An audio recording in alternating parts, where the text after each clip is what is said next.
Assalamualaikum warahmatullahi wabarakatuh. Kami dari kelompok 5 akan melakukan role play sistem persarafan. Perkenalkan, nama saya Syafira Rumadani. Di sini saya akan melakukan teknik ROM pada pasien yang mengalami stroke sesuai SOP.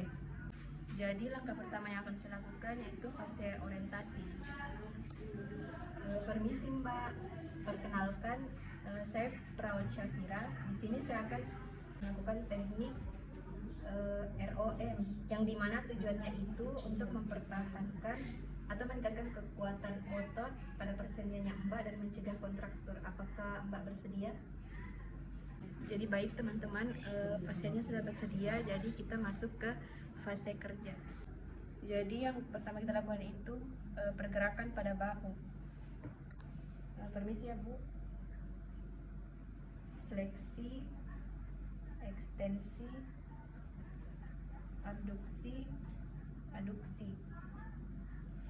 Selanjutnya pergerakan pada siku. Fleksi, ekstensi, pronasi, supinasi. Selanjutnya pergerakan pada jari tangan. Fleksi, ekstensi, hiperekstensi, abduksi, aduksi, dan oposisi. Jadi oposisi itu sebuah jari tangan menyentuh ibu jari seperti ini.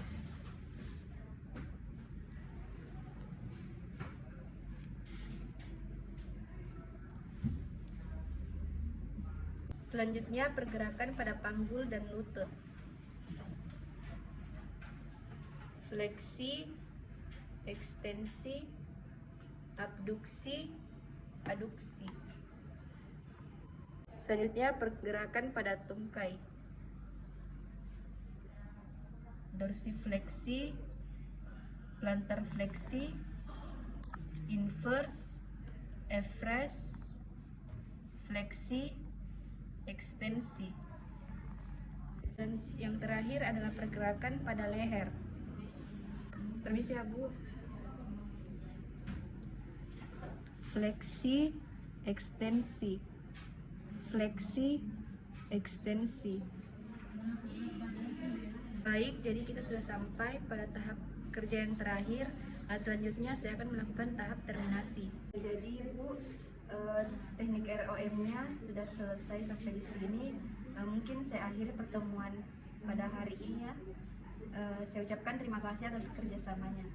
Kalau begitu saya permisi dulu ya Bu. Terima kasih. Saya Lemseftiana Samai.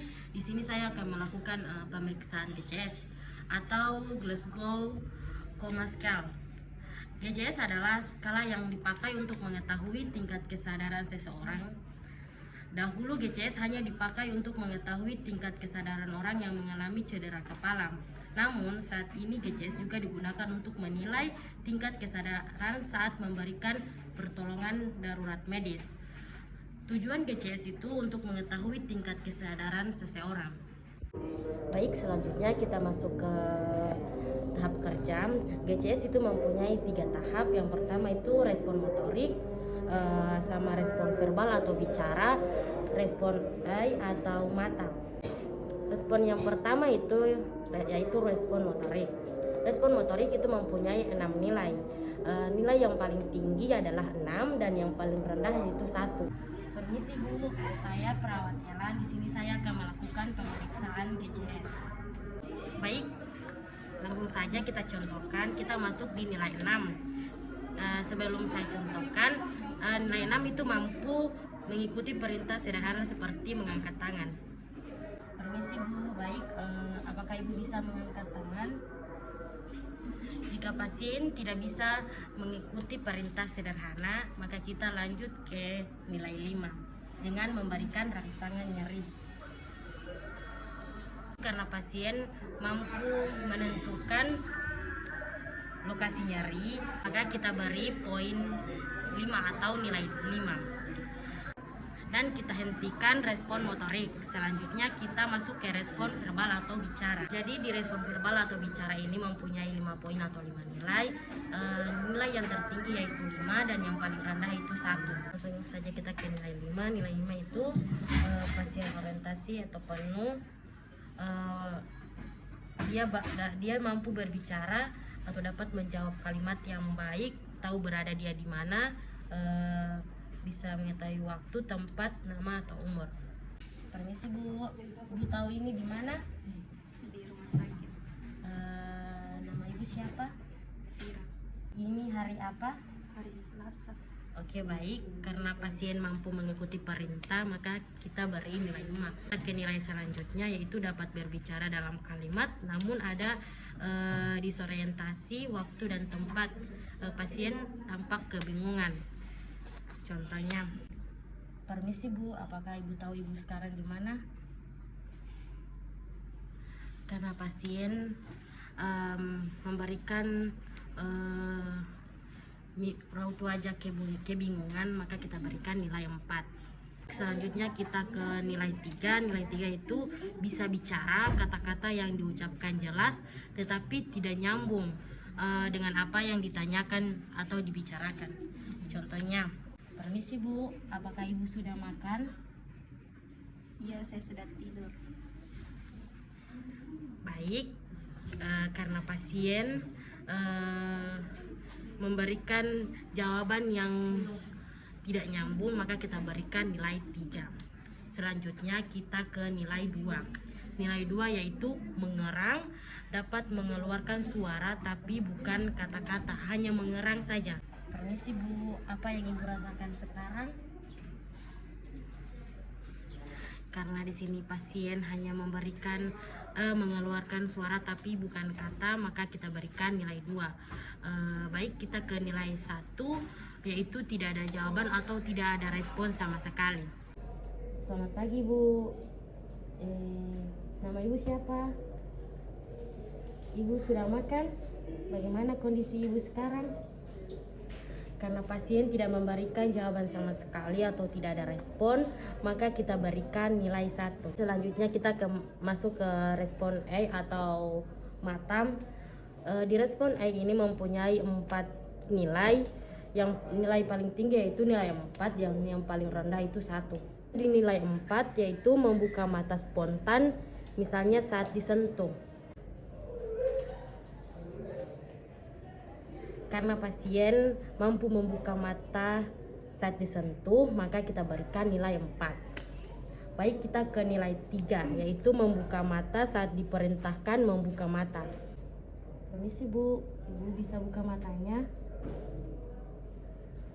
Karena pasien bisa mengikuti perintah untuk membuka mata, maka kita berikan nilai 3. Baik, selanjutnya ke nilai 2, yaitu membuka mata saat diberi rangsangan nyeri.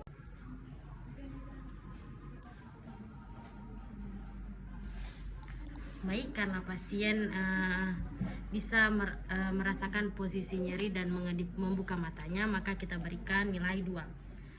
Selanjutnya itu kita masuk ke nilai 1 atau tidak ada reaksi sama sekali. Permisi Bu, bisa Ibu buka matanya? Baik, karena pasien tidak memberikan reaksi atau respon dan tidak bisa membuka matanya, maka kita berikan nilai 1.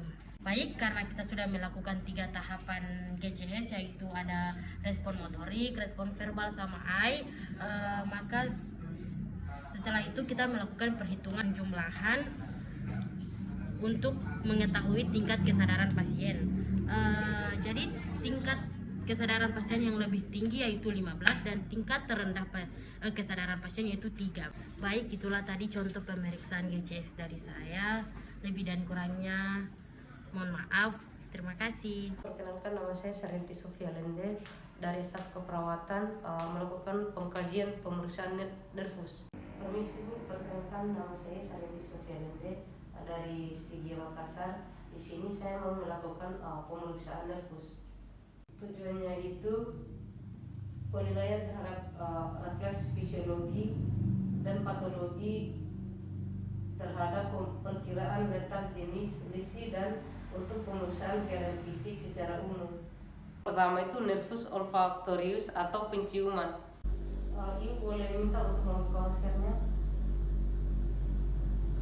Pemeriksaan nervus yang pertama itu olfactorius atau penciuman. Yaitu sebelum saya mendekati indikasi, apakah ibu pilek? Tidak. Saya minta ibu untuk menutup mata, menutup hidung sebelah kanan, tarik nafas lalu menghembuskan. Bergantian sebelah kiri, menarik nafas dan menghembuskan. Untuk itu saya mendekati benda dekat ibu dan ibu silakan mengindikasi.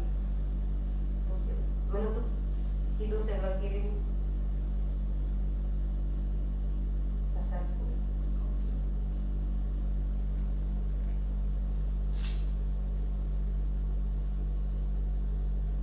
Satu.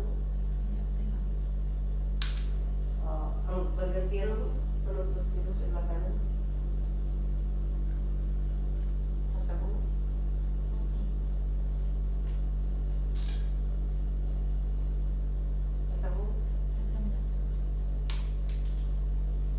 Untuk itu ibu membuka mata.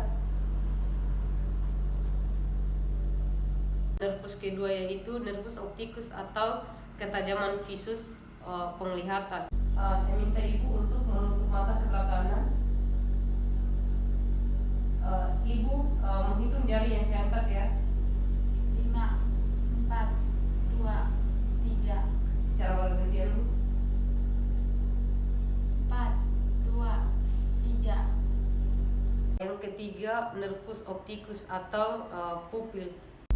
Permisi ya bu.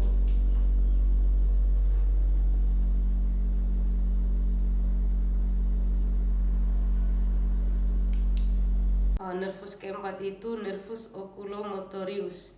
Ibu lihat muka saya.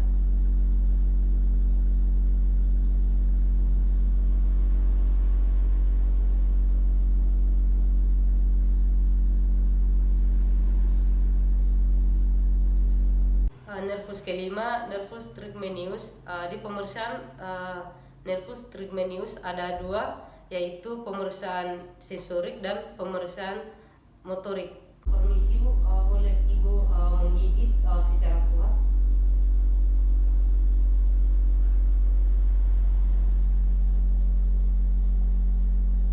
Ya bu, saya akan melakukan tes nyeri bagian dahi.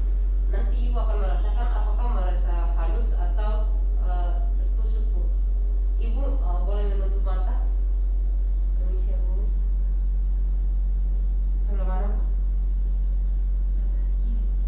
Rasa apa bu? Rasa apa bu? Apa? Bagian mana bu? Bagian mana bu? Perkenalkan, nama lengkap saya Maria Selviana Nona Fitri, NIM 211918. Di sini saya akan melakukan pemeriksaan nervus dari nervus 7 sampai 12. Permisi Bu, saya atas nama Maria Selviana Nona Fitri, saya dari kampus Tinggia. Saya akan melakukan nervus facialis tergerakan pada wajah. Ibu bisa mengangkat kedua alis mata ibu. Selanjutnya, ibu bisa membalikkan keningnya. Baik bu, ibu bisa menutup kedua mata ibu dengan erat. Permisi bu, apakah saya bisa melihat gigi ibu bagian kanan atas dan bawah? Permisi bu. Coba ibu tersenyum. Kali saya akan melakukan pemeriksaan sensorik. Ibu bisa menutup mata. Ibu bisa saya melihat lidah ibu.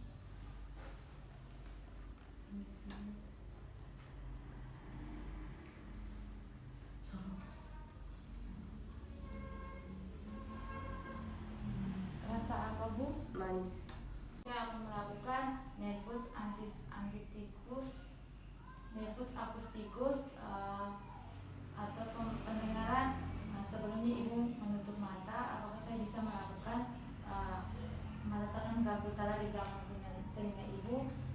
Apabila ibu tidak mendengarkan lagi, ibu bisa mengangkat tangannya. Saya akan melakukan nervus glotopharyngeus. Baik Bu, saya akan mendengar suara ibu, apakah terdengar atau tidak. Ibu bisa menelan air liur. Baik ibu bisa mengikuti kata yang saya sebutkan. A, I, U, E, O. Nervus accessosus itu menggerakkan bahu dan leher. Baik Bu, ibu bisa mengangkat bahu ibu secara bergantian. Nah, ibu bisa menggeleng-geleng kepala ibu.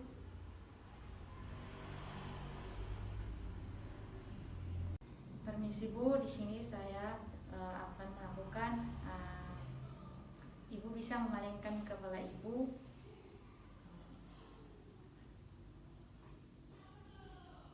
Secara bergantian ya Bu.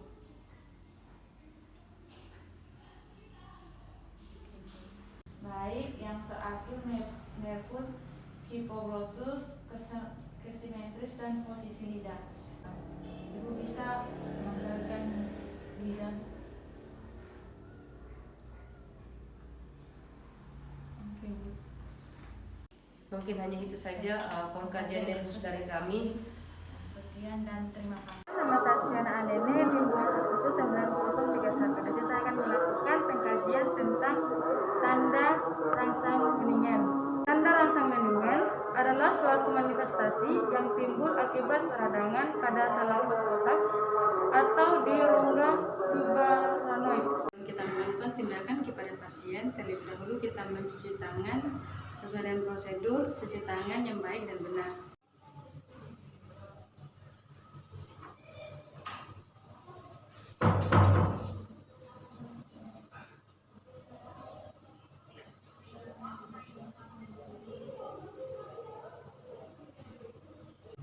Baik, cuci tangannya sudah selesai. Sekarang kita akan ke pasien. Assalamualaikum Bu dan selamat pagi. Perkenalkan, nama saya Rizkyana. Saya di sini akan melakukan pemeriksaan fisik. Apakah Ibu bersedia? Yang pertama kita melakukan pemeriksaan ortodok.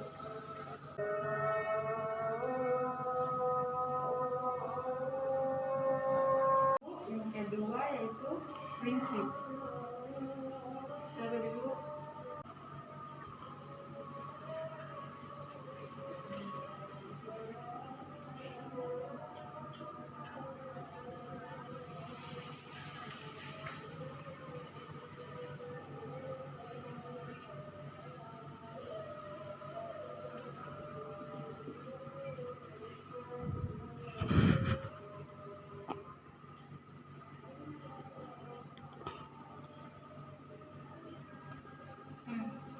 Baik, yang ketiga konsisten. Dulu.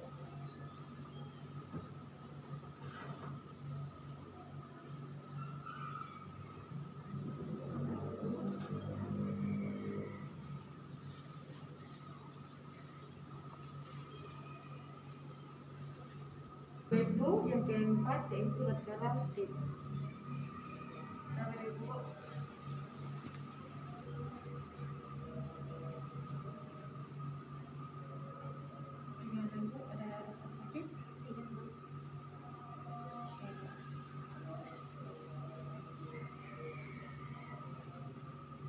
Pemeriksaannya sudah selesai. Terima kasih atas waktu dan kesempatan Ibu.